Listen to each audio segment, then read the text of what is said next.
Report. Minor de edad sugatan matapos naman ang batong inihagis ng kapwa minor de edad sa bayan ng El Nido.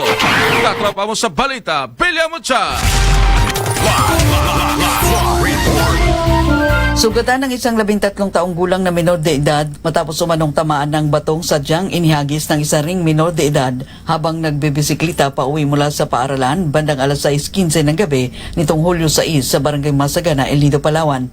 Ayon sa pamilya ng biktima, nagtamo ng hiwa ang bata sa itaas ng kanyang kilay na umabot hanggang sa noo matapos siyang tamaan ng bato.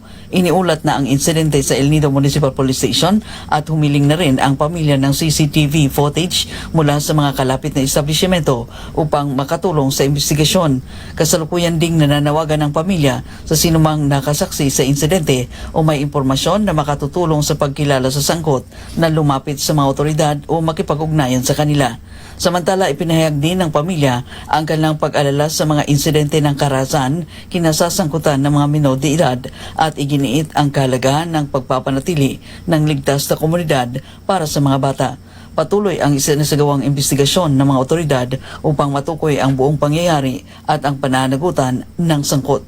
Para sa mas malusog na pangangatawan, uminom lagi ng Sandron Plus Gold, mga katropa. Mula rito sa bayan ng El Nido, Palawan, para sa nagkakaisang Pilipino sa Pilipinas, Bilya Mucha, XFM News.